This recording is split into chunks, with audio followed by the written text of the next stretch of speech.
Hafa Day, it's your innovation coach, Rob Jackson, and welcome to another edition of the Innovate Guam podcast. The podcast where we explore all things innovation, technology, and improvement related to the island of Guam.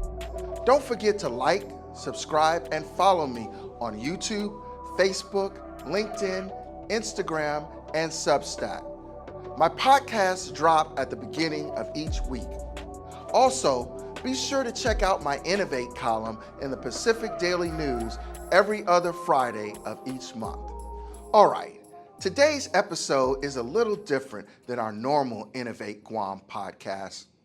Instead of interviewing a guest, I'm sharing the audio from the University of Guam's PA 490 and PA 590 end of semester forum, where my students presented the results of an entire semester of research on one of Guam's biggest economic opportunities, building a stronger logistics, transshipment, and value-added economy.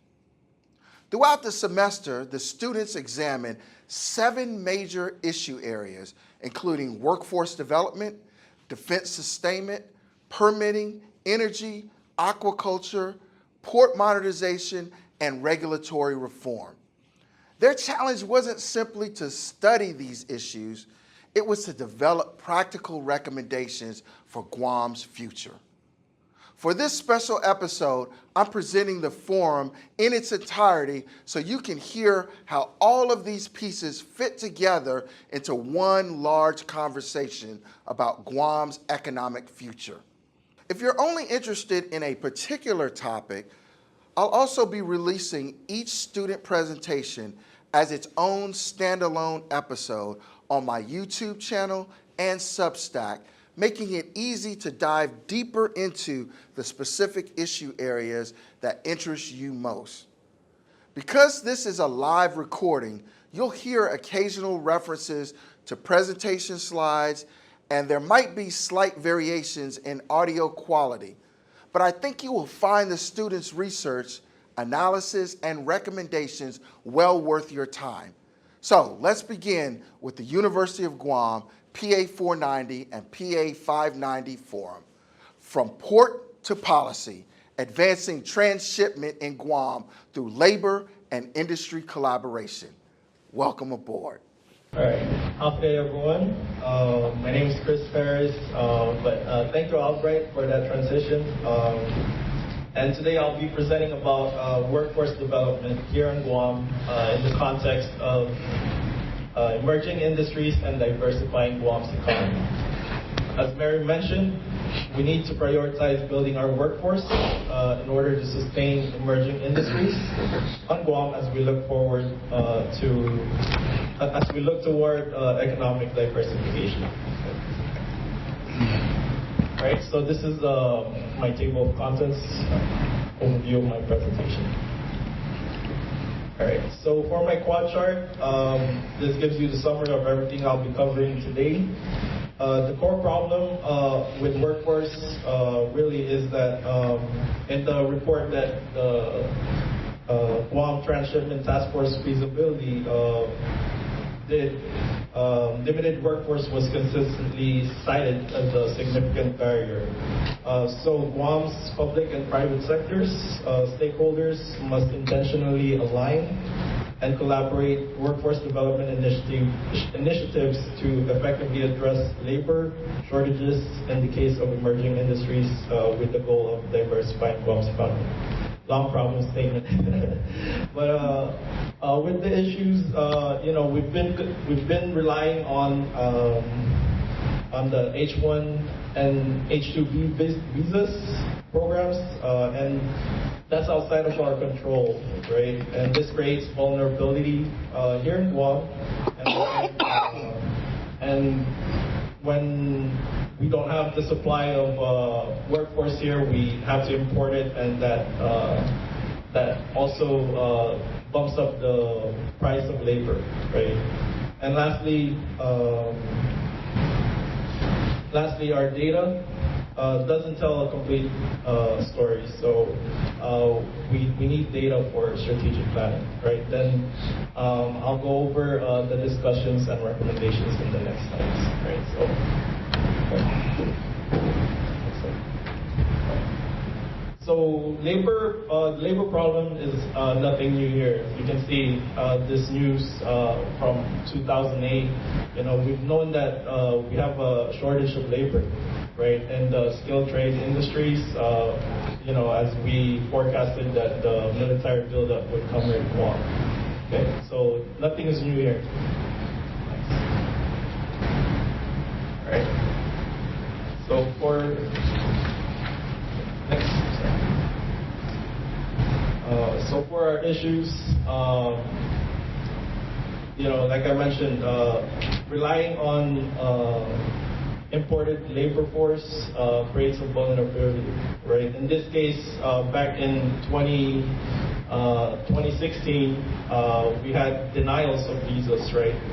And more recently, you know, the president issued you know, restrictions on H-1B by creating a barrier of 100,000 per petition, right? And these vulnerabilities, you know, creates disruptions in our workforce, right?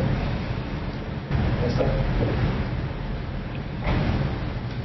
And as you can see here, moving on to the data part, this is the data, you know, that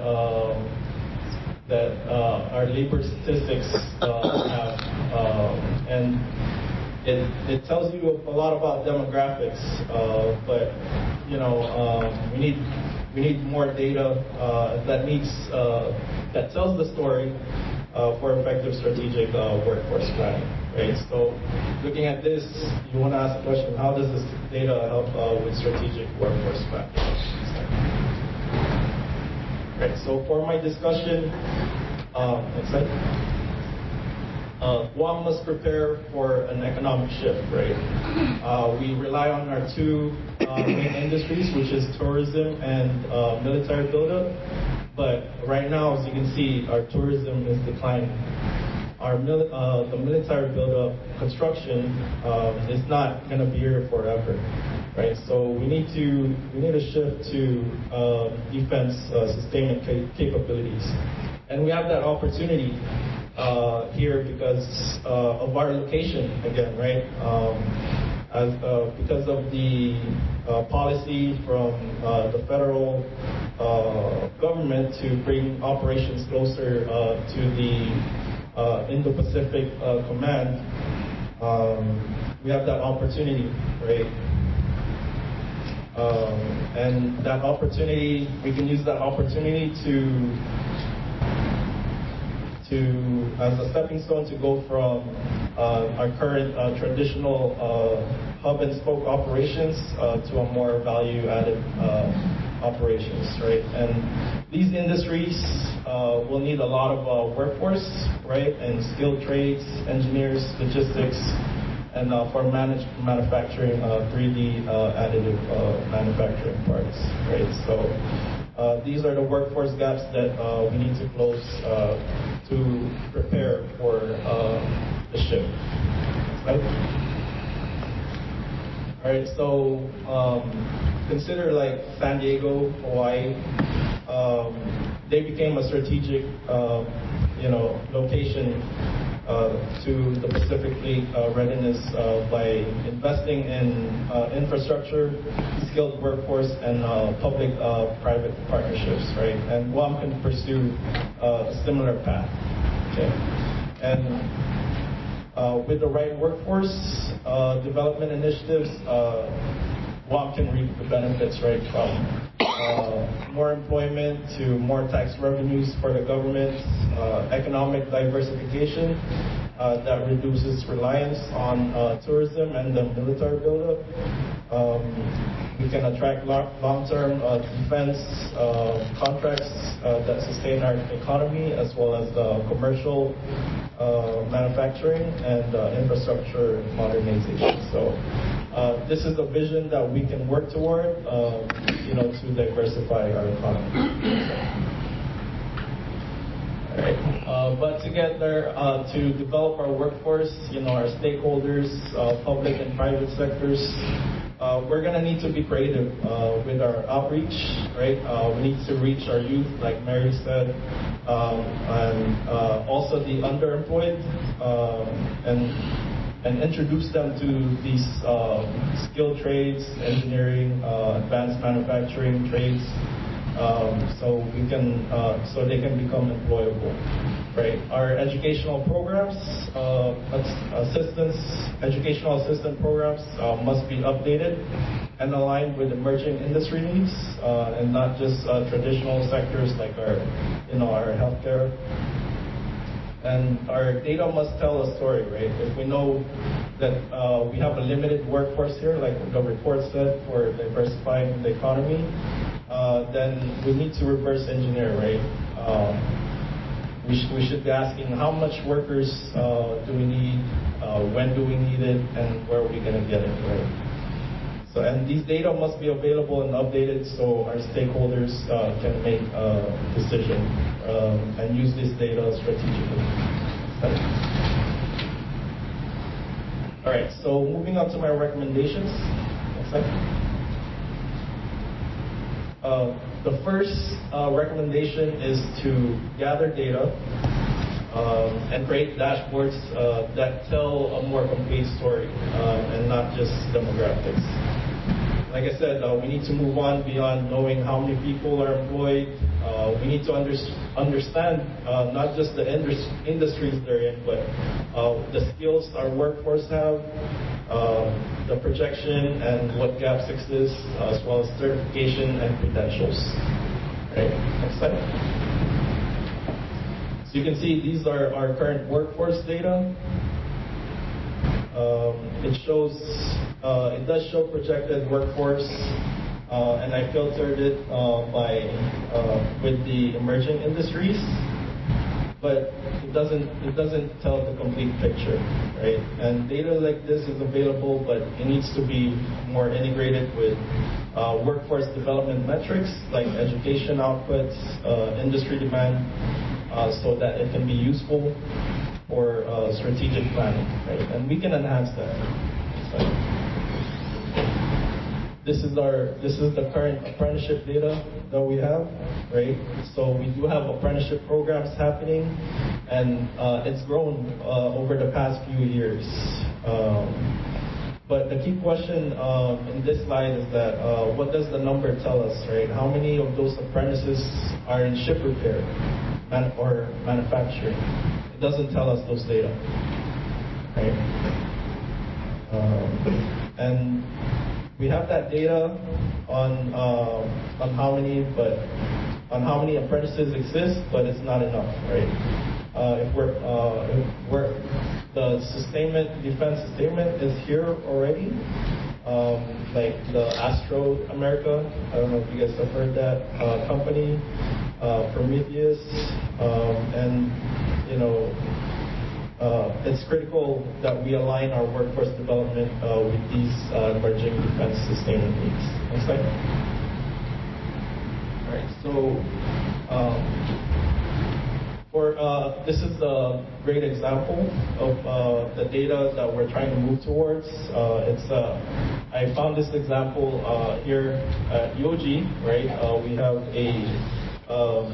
have a interactive dashboard that can show enrollment by college, major, gender, ethnicity, right? All at a glance, right? And you can interact with it. It's still limited and early in its stage, but this kind of visualization, it's easier to understand, right? As you can see, our engineering program is growing, but that's just civil engineering, right? There's more engineering required in the manufacturing industries, right? So we're definitely going to need resources to enhance that program, right? And imagine the Guam workforce. Next slide. Imagine the Guam workforce intelligence dashboard that's policymakers like senators, and employers see exactly where our workforce stands in real time. This is another part of that dashboard that we have. Right? So as you can see, it tells the connection from not just the demographics, but how much our graduates earn after a certain amount of years. Next slide. All right. And many institutions already use these data to do strategic workforce planning, right?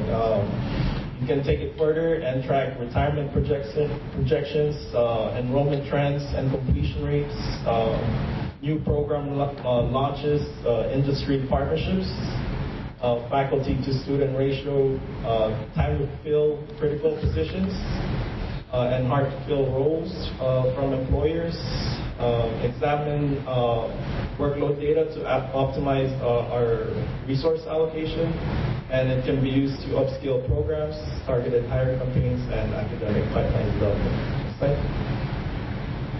So my next recommendation is to set aside funds to develop industry capability. Right, our current funds right now is the Manpower Development Fund that derives it from the H-2B workers, right, to support local training, and then through apprenticeships, and we have student financial aid programs as well. Okay, next slide. These are our current scholarships and local financial assistance, but it doesn't. It's not updated to match industry needs and emerging industry needs like ship repair, manufacturing in the future. Next slide. And as you can see before, the reason why I mentioned expanding the current fund is because before the legislature actually tried to tap into the tourism attraction fund to fund the workforce development, right? So and fund apprenticeships program. And when we expand the fund source, we can use it to develop our workforce and create more programs like in the engineering program and ship repair programs. So, next slide. Right. And when we use this, when we use revenue surplus as investment into strategic, then we can leverage these funds and make Guam attractive for industrial operations, right? To set up capability for defense and commercial manufacturing. Okay, next slide.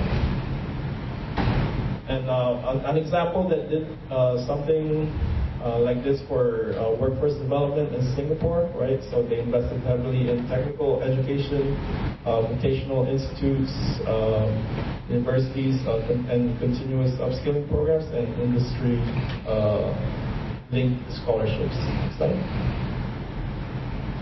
And the outcome for Guam is we're not just going to be a tourism and military field of traditional industry. We can add and evolve into a 3D additive manufacturing of ship repair and aircraft repair. We have an airport that operates only at half of its operational capability. Drone sustainment, pharmaceutical, and aquaculture. And for my third recommendation is we have to enhance collaboration and outreach between public and private partnerships. And this, imagine career days not just for our students, but for our teachers, enabled to fill that classroom gaps in making that connection from our education to the industries. We can create more resources to help employers connect more with education, and I'll give you some examples in the next few slides. And create more workplace tours in person or virtual to enhance connection, and continuously pursue funding to support these programs. Next slide. Right. And these are just some of the funding opportunities, grants that's available from the federal side, right? It deals with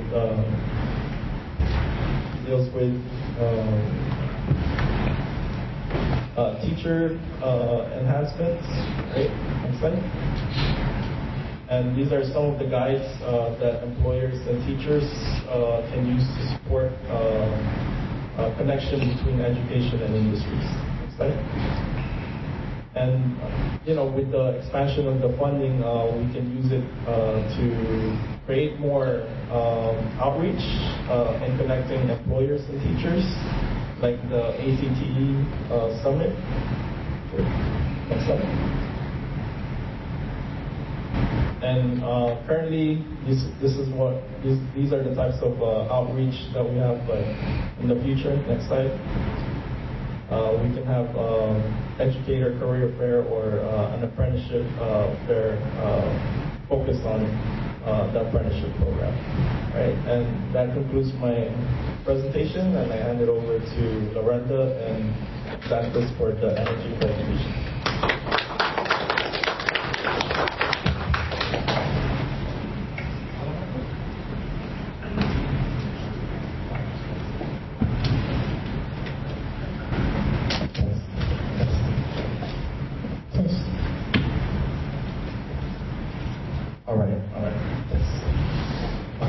Good evening, everyone.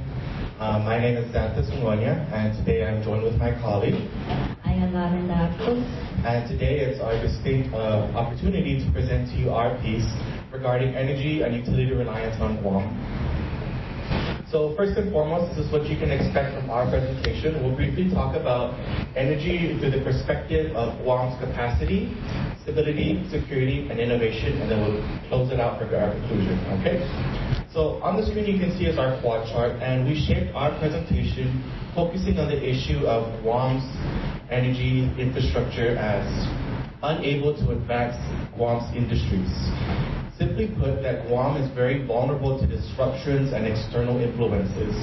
Now, a little background of information on Guam is that Guam, through its nature as an island, is isolated from the rest of the world. To put that in perspective, over 80% of Guam's power is generated through the burning of fuel. So, for example, external prices inflate elsewhere in the world, that will greatly impact the availability and reliability of Guam's power. Furthermore, Guam's power is primarily provided through the sole provider of the Guam Power Authority. And last but not least, Guam is the primary logistical node within Micronesia, but it lacks the necessary energy infrastructure to produce value-added transshipment industries and incentivize other industries to come to the island. Now, we'll briefly discuss discussion and recommendations later on towards this presentation, but then I'll hand it off to Lorenda. Guam's current and future energy capacity. The Guru Power Plant is the island's main source of power, and it supplies about 60% of Guam's energy demand. Guam is also expanding its renewable energy, with some of its power coming from sources like the Manila Solar Farm and rooftop solar systems. To improve reliability, Guam uses a battery energy storage system as a spinning reserve to support the grid during sudden changes in demand. We still have Cappers 1 and 2, but they will be going into retirement as Guam transitions into a newer and cleaner energy system. Next slide, please. So this chart shows Guam's energy capacity and resiliency plans from 2026 to 2030. And next slide, please. Stability.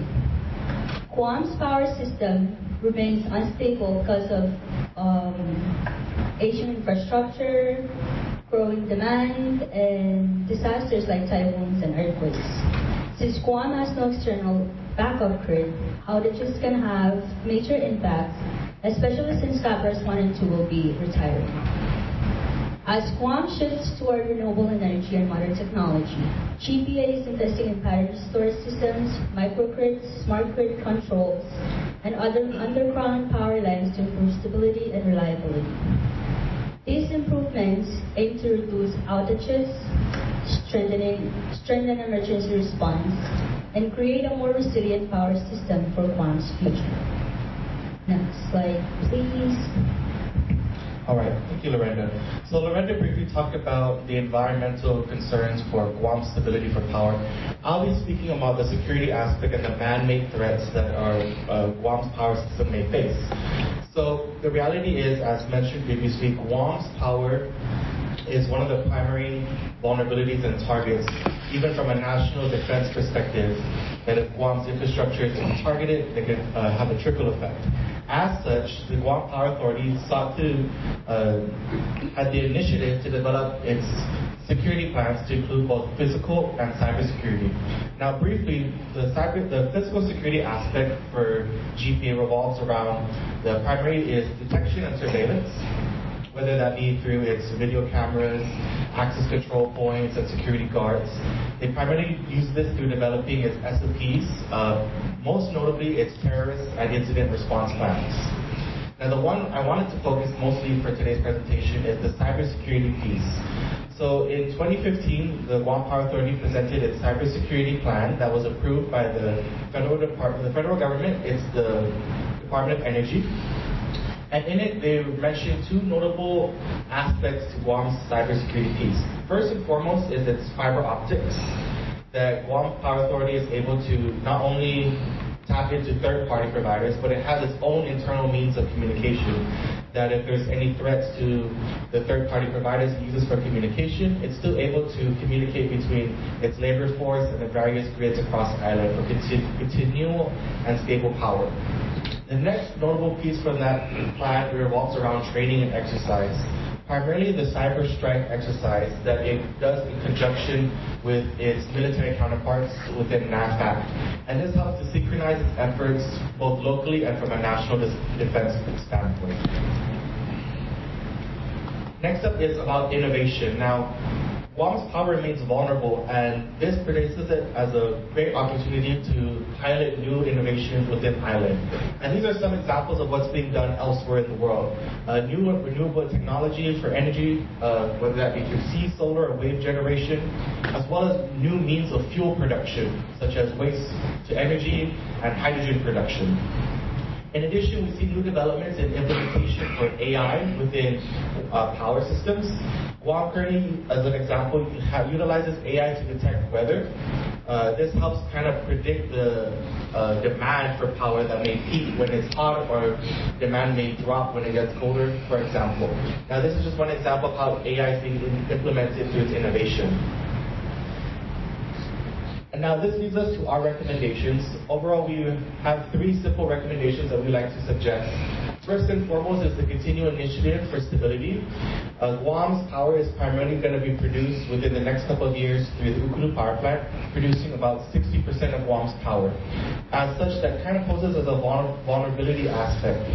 We recommend that the development of microgrids throughout the island provides reserve and stable power in the event of any threats or attacks to the Ukulu power plant. In addition, we recommend the continual acceleration for underground transshipment lines to ensure that the power lines that are above ground, which are often the most vulnerable to weather, remain stable.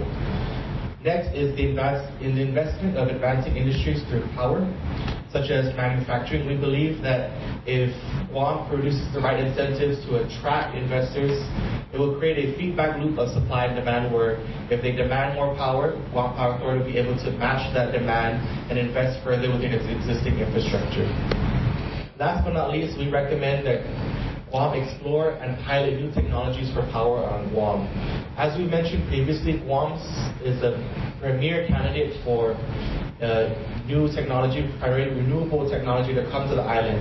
That Guam is isolated, vulnerable, and it's welcoming new industries to the island. So if it was able to attract technology, new technology within renewable energy to the island, it would be a great testing ground and to pilot these technologies. So in conclusion, we reflect that Guam has the limited capacity for new and emerging industries. However, that doesn't mean that it's impossible. Through this combination of stability and security, we believe that we equal the incentives for investment into Guam's power infrastructure and the innovation for its future. And we'd like to end up our presentation with just the idea islands are defined by its boundaries, but survival is defined by its innovation. We'll hand this off to our colleagues, Rosanna and Ellie, and thank you so much.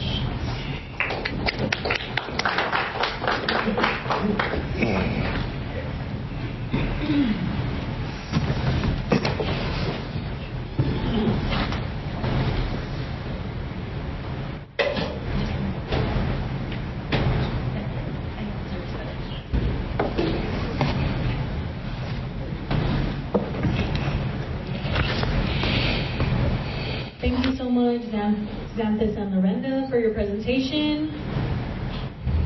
Good evening, everybody, and thank you so much for waiting on us. And we're at the final presentation of this evening. My name is Rosanna Rosario.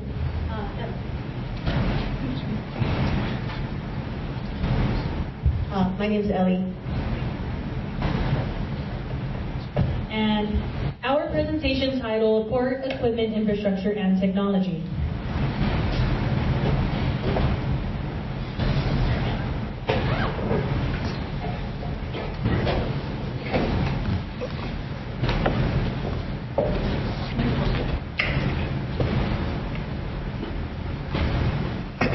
So this is our table of contents that we'll be going over tonight. Next slide. So here we have the quad chart. Before this detailed discussion starts, this quad chart gives a brief overview of our presentation. First, we explain the problems facing the Port of Guam with our issue statement. Second, we talk about the background of why these problems developed and why the Port of Guam is so important to Guam's economy, supply chain, and regional operations. Third, we explain that these problems are connected through the whole port system and not just one area. And finally, we will present our recommendations and our conclusions. Next slide. Okay, so I'm going to start from the issue statement. So currently, the Port of Guam is facing a range of critical issues that requires immediate attention. The primary concern is the condition of its infrastructure and equipment.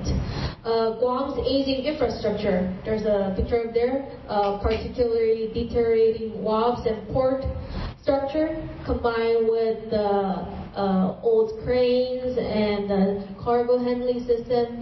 And maybe there are some old and inefficient IT system, but the primary concern still remains with the infrastructure and equipment. These assets have not been fully replaced for several structural reasons. So first reason is funding has been fragmented, relying on combination of grants, bonds, and limited self-financing, which has made it difficult to carry out large-scale, comprehensive upgrade. More importantly, the Port of Guam is the only commercial port on the island, handling approximately 90% of all incoming goods in the island. Because of this, it is extremely difficult to shut down any major section of the port for the full-scale rehabilitation. As a result, the port has relied heavily on continuous partial repairs than complete replacement. At the same time, demand has been increasing faster than investment. Both commercial cargo and military logistic requirements have grown significantly, while infrastructure expansion has lagged behind. So, for example, if you see the graph right below there, the current yard capacity is approximately 126,000 containers per year, while demand exceeds 140,000 containers, already pushing the system beyond its operational limits. In addition, the port currently has about 5 acres of storage space, whereas approximately 7.2 acres are required to meet the peak demand. So if these issues are not addressed, then it leads to a higher cost of living on the island. In addition, given Guam's strategic role in the Indo-Pacific, the risk of military readiness and logistic support will become difficult to avoid. Next slide, please. So, based on these findings, I argue that the challenges facing the Port of Guam are systemic, not isolated. So, from this information, what I found out is that port efficiency depends on the full system flow, from the berth capacity to infrastructure condition to yard space to gate processing, and ultimately to supporting operational systems and technology. When one part of the system becomes constrained, it affects the performance of the entire port. Therefore, addressing these challenges requires more than fixing individual components. It requires improving the system as a whole. So at the same time, the current funding structure remains fragmented, making it difficult to implement large-scale coordinated improvement. So for this reason, I propose a strategy that combines full system optimization with a large-scale foreign investment approach aimed both resolving funding constraints and enabling integrated port modernization. Next slide, please. So recently, we heard the Maritime Administration approves about $60 million for crane replacement at the Port of Guam. But this raises a bigger question to me. If Guam already depends on foreign companies for advanced port equipment and technology, then why just stop at replacing cranes only? Instead, Guam could use this funding as a starting point for a broader modernization strategy. Under this approach, the existing MARAT funding could serve as an anchor investment to attract a long-term industrial partner capable of modernizing not only cranes. This could also support dual-use maritime infrastructure for both commercial operations and U.S. military needs. So this would help transform the project from a simple repair effort into a long-term maritime development strategy for Guam. Maybe in the future, it could also help Guam reduce its heavy dependence on tourism. And this idea is possible because Guam already has important strategic advantages. First, Guam is an important location for U.S. 7th Fleet and Indo-PACOM. It can support emergency repair and maintenance operation much faster than sending ships back to the U.S. mainland. Second, Guam is a U.S. territory which provides legal protection and security for sensitive military technology and operations. Third, the U.S. Navy is already investing in advanced manufacturing in Guam, including 3D printing technology to improve repair speed and supply chain support. So Guam is not starting from zero. So we can also see similar examples in the real world. For example, the Hana's acquisition of the Philadelphia shipyard. Hana is number one shipbuilding company in Korea. They just recently bought the Philadelphia shipyard, and that's a good example. Shows how foreign investment can successfully work within the U.S. maritime industry. And there is a Korea semiconductor investment in Georgia. Also shows how government incentives, logistic and long-term policy support can attract large foreign investment projects. So Guam may not have the same level of infrastructure as those locations yet, but Guam has different strengths. First, Guam is strategically located in the Indo-Pacific, close to key allies like South Korea, Japan, and Australia. and it has a many multicultural environment that may be more welcoming for international workers and foreign partnerships. These advantages give Guam a realistic opportunity to attract foreign investment in the future. The next question is, what conditions are needed to make that happen? And that is what I will discuss next. So, one of the Guam's biggest structural challenges is labor. Thanks to Chris, workforce development. Yeah, but I will just touch more about the visa and stuff. So, large-scale port modernization requires not only manpower, but also highly specialized technical expertise. So, however, Guam has long struggled with chronic labor shortage and limited industrial workforce capacity. Therefore, rather than relying solely on traditional H visas passage, Guam should pursue broader allied workforce framework. So one potential passage is through legislation, such as the proposed Partner with Korea Act. The Partner with Korea Act is a bipartisan U.S. bill introduced in 2025 by Congresswoman Young Kim to expand high-skilled visa access for Korean professionals participating in strategic industries and infrastructure projects in the United States.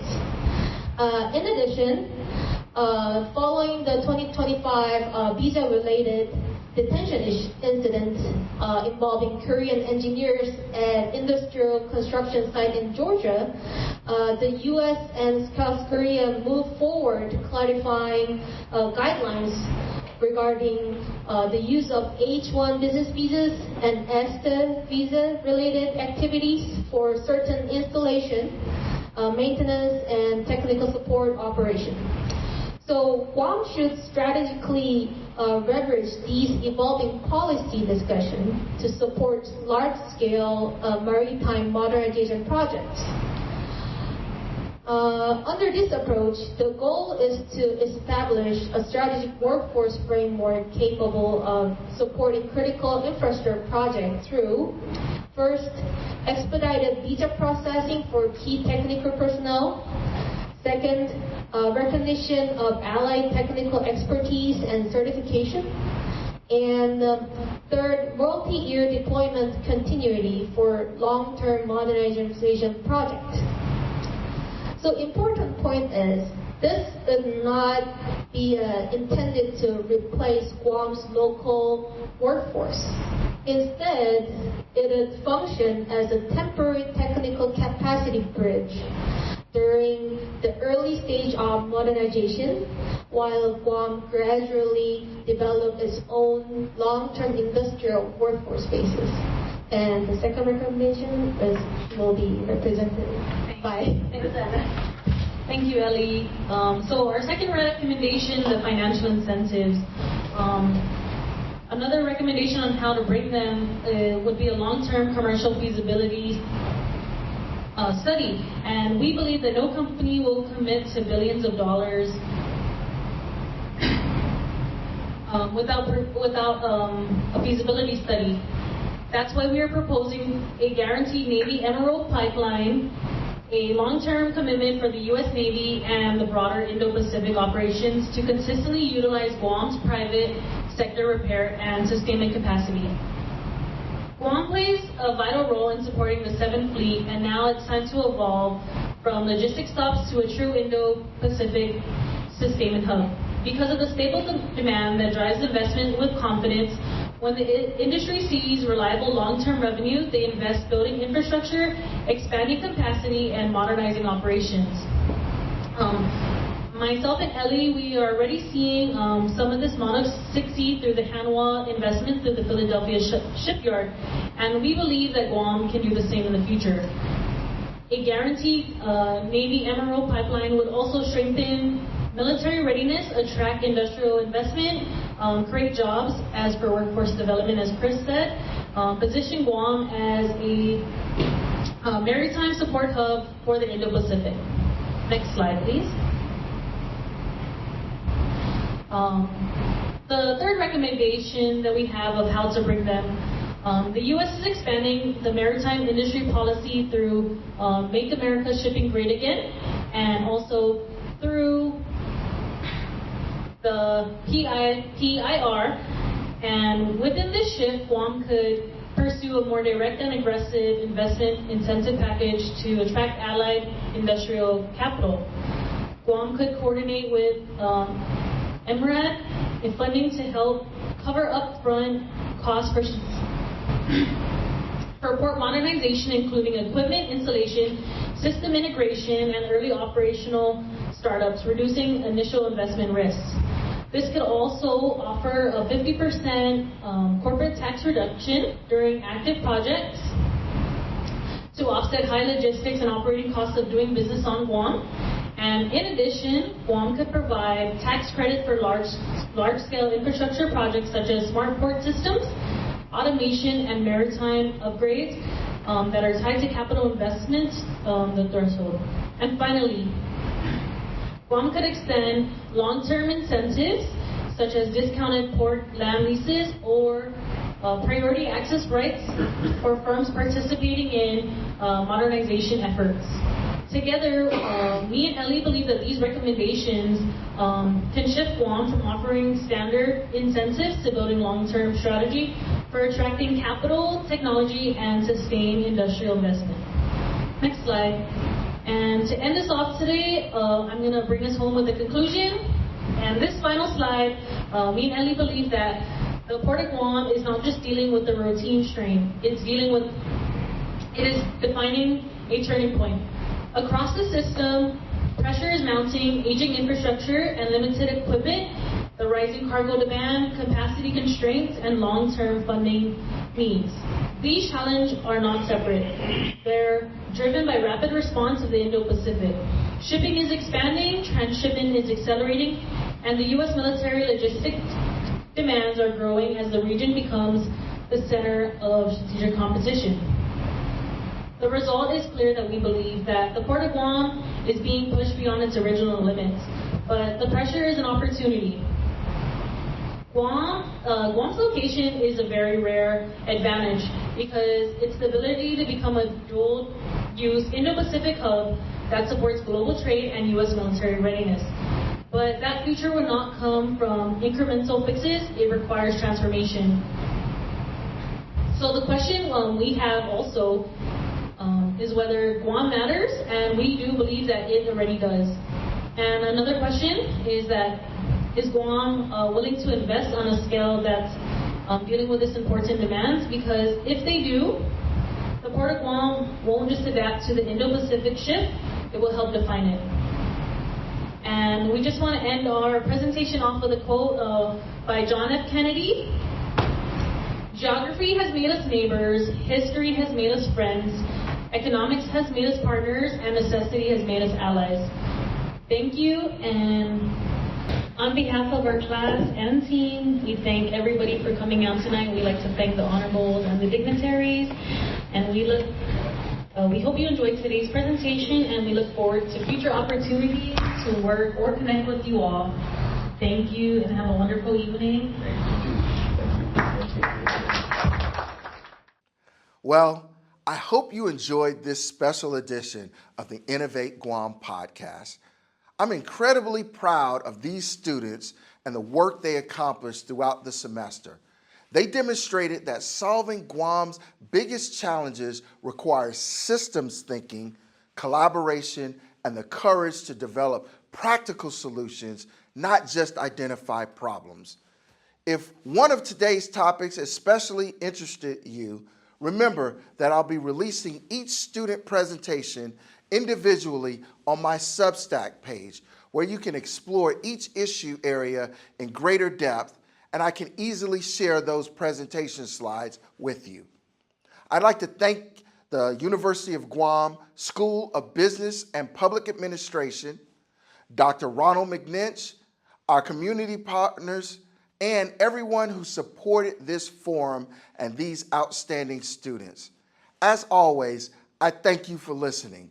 Remember to follow me on all social media platforms, including Substack. Be sure to like, share, and subscribe to stay up to date on future episodes of the Innovate Guam podcast. And don't forget to check out my Innovate column in the Pacific Daily News every other Friday of the month. Thank you for listening. See you next time. And remember, whether you're at work, at home, or at play, always innovate. Thank you.